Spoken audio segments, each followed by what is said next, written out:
हम गृहस्थ हैं साहब, बीड़ी सिगरेट पीना, गांजा भांग पीना जरूरी है, ये तो नहीं कर सकते साहब। जब तक शराब नहीं पियेंगे, बीड़ी सिगरेट गांजा भांग नहीं खाए पियेंगे, तब तो हमारी गृहस्थी बिगड़ जाएगी, ऐसा तो नहीं कर सकते ना।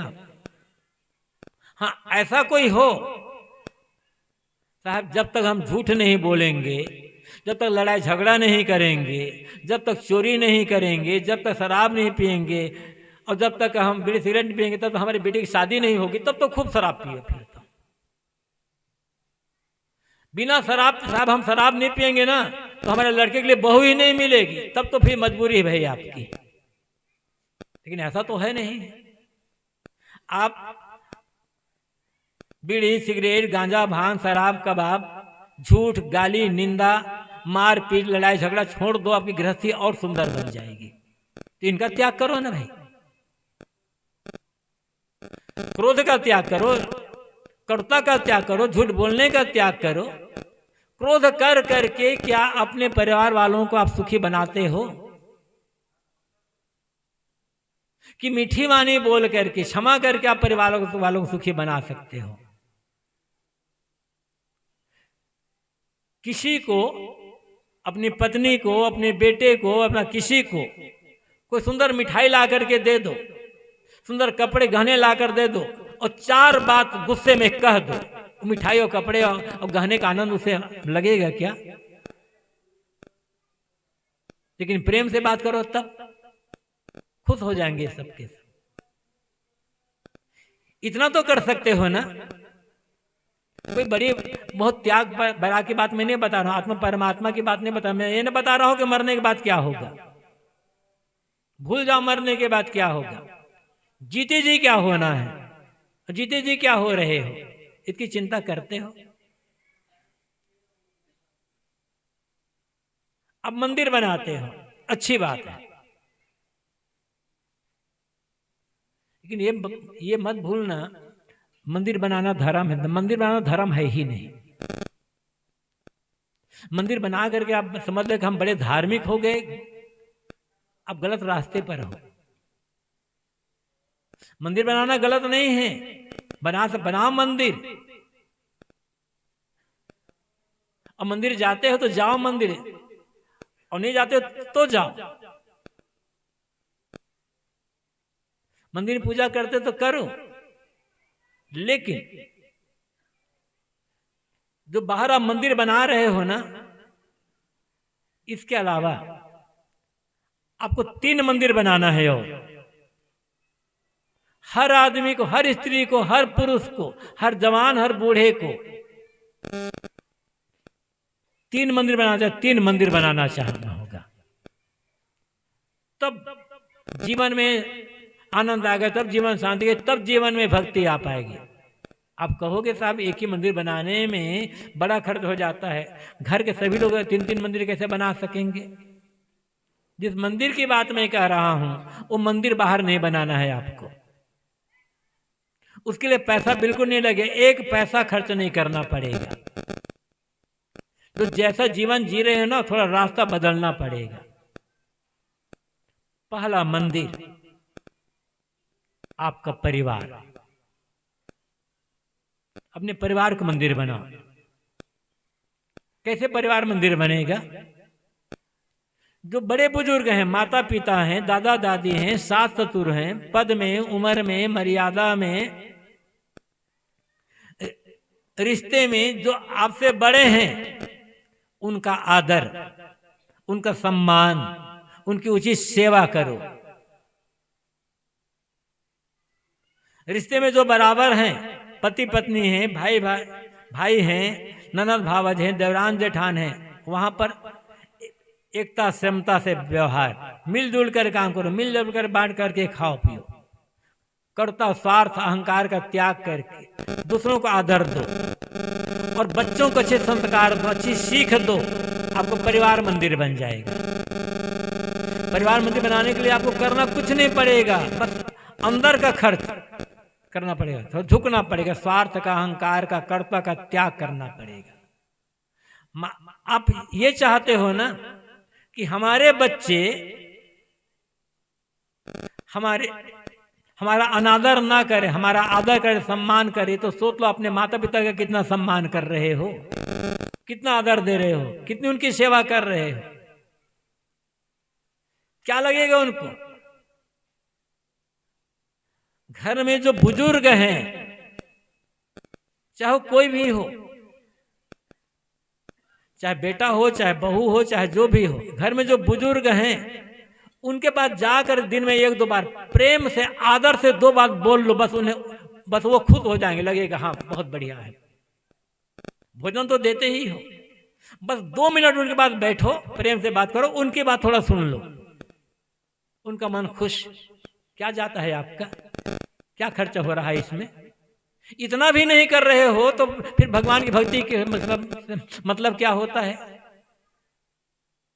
अपने माँ बाप को सम्मान नहीं दे रहे हो, दादा दादी सास ससुर को सम्मान नहीं दे रहे हो, अपने बड़े बुजुर्गों को सम्मान नहीं दे रहे हो, उनके बाद 2 मिनट बैठने का समय आपके पास नहीं है, 2 प्यार के मीठे बोलने का समय नहीं है आपके पास, और कहते भगवान खुश हो जाएगा। धोखा मत दो अपने आप को। तो पहला अपने मंदिर अपने परिवार को बनाना है आपको, सेवा से, आदर से, सम्मान से, मीठी बात से, भाईचारा से, समता एकता से और अच्छे संस्कार से। ये सोच लो कि आप अपने बच्चे को किस रूप में देखना चाहते हो, कृष्ण के रूप में देखना चाहते हो या कंस के रूप में देखना चाहते हो? और फिर क्या सीख दे रहे हो? आपका जो घर है आपके बच्चे के लिए पहली पाठशाला है, पहली पाठशाला। हर बच्चे का पहला शिक्षक, हर बच्चे का पहला गुरु उसकी माँ होती है, क्योंकि माँ के गर्भ से ही तो वो आया है, माँ के गोद में रह करके तो बड़ा हो रहा है। पहला गुरु माँ, तो माँ का जो स्वभाव होगा, माँ का जो व्यवहार होगा, माँ के मन की जो बात होगी वो बच्चे में जरूर जाएगी। जो माँ बात बात में चिढ़ती है, क्रोध करती है, गुस्सा करती है, गाली देती है, उसका बच्चा कैसे बनेगा? क्योंकि वहां से सीख रहा है, भले वो नहीं बोल रहा है, भले गोद में है, बच्चा भले बोलता नहीं है, लेकिन जब माँ के चेहरे को देखता है। फिर दूसरा गुरु पिता। अब पिता शराबी है, जुआरी है, तो बेटा को क्या सीख मिलेगी? फिर दादा दादी है, गुरु है उनके, मतलब पराग लोग गुरु हो गए। पहली पाठशाला आपका घर है, और घर में झगड़ा हो रहा है।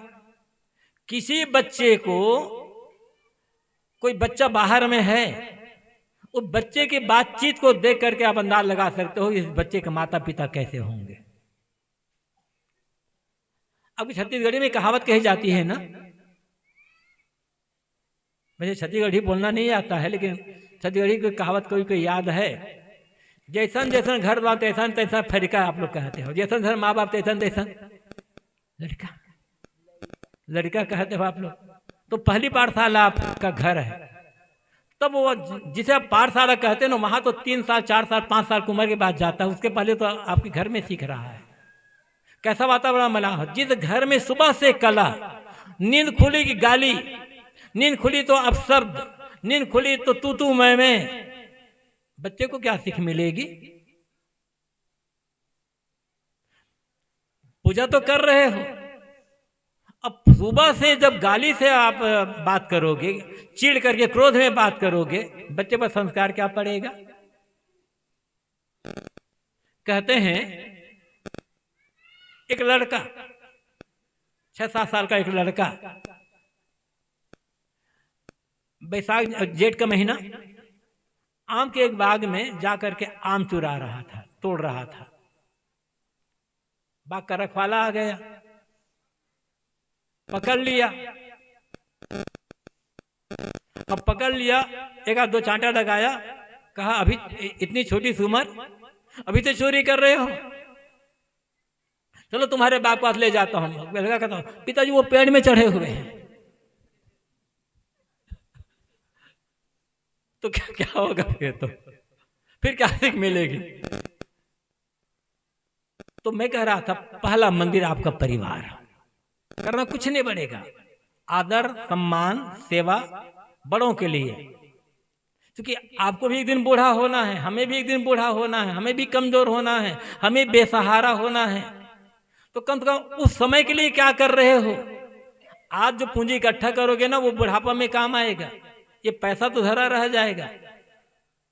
तो हम अपने बड़ों को जो देंगे, अपने माता पिता दादा सास ससुर को देंगे, वो हमें बुढ़ापा में मिलेगा। नहीं भी मिलेगा तो कम से कम अपना मन तो खुश रहेगा ना, हमने अपना कर्तव्य पालन किया। तो पहला मंदिर आपका परिवार है। दूसरा मंदिर आपका जीवन, हमारा जीवन। जीवन मंदिर कैसे बनेगा? अच्छे कर्मों से, सदाचार से, सेवा से, चरित्र से, आचरण से।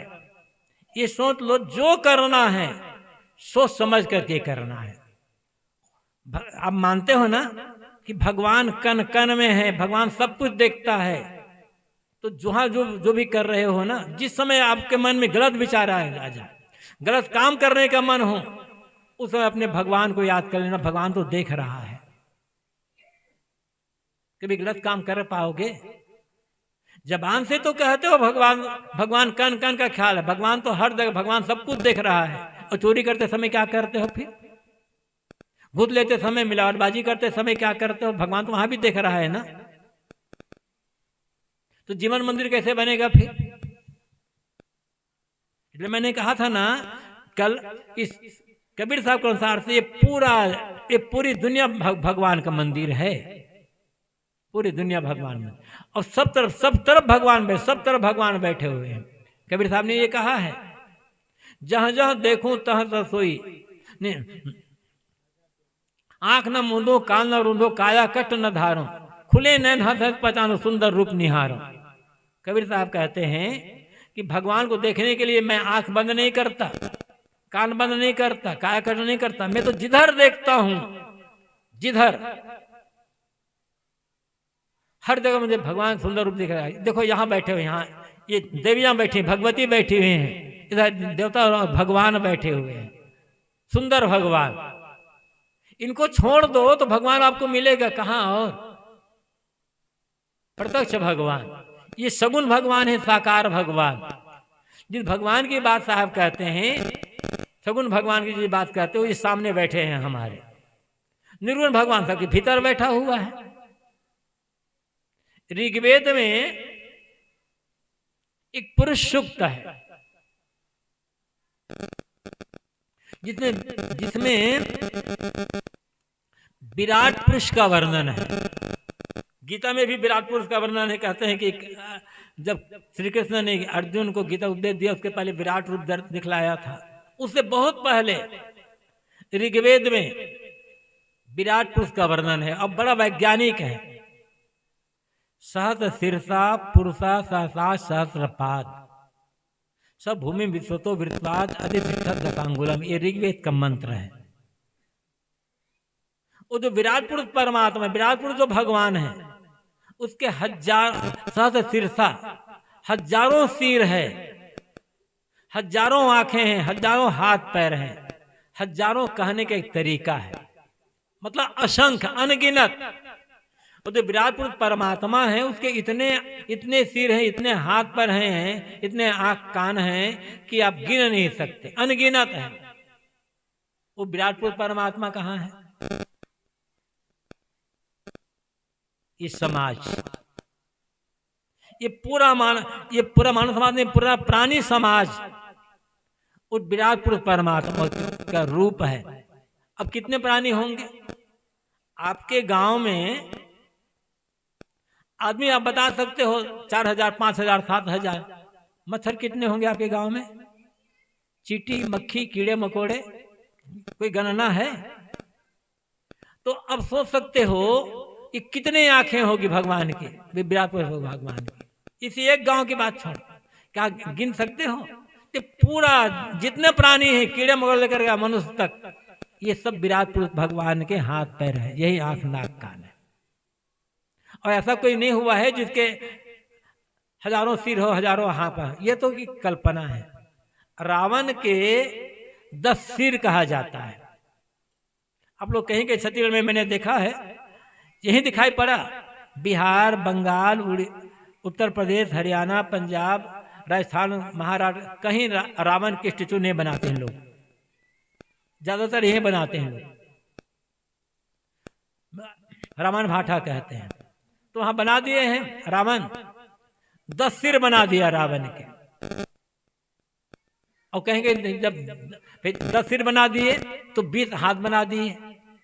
भाई हमारे पास एक सिर है तो 2 हाथ है, तो चलो ठीक है, रावण के 10 सिर है तो 20 हाथ है, तो रावण के 20 पैर भी तो बनाओ भाई, पैर तो 2 ही है उसके। फिर और रावण 20 पैर होगा तो रावण के 20 पैर बना दोगे तो चलेगा कैसे फिर वो?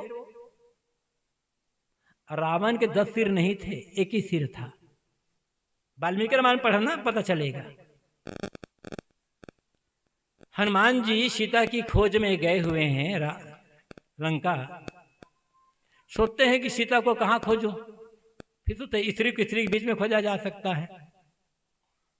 तब जब रात हो गई, सब सो गए, तब भेद बदल करके हनुमान रावण के रनिवास में गए, जहां रावण की रानियां सोई हुई थी। वहां हनुमान ने कहा, ये सुंदर कांड में है वाल्मीकि रामायण में, वहां हनुमान ने देखा कि रावण सोया हुआ है पलंग पर,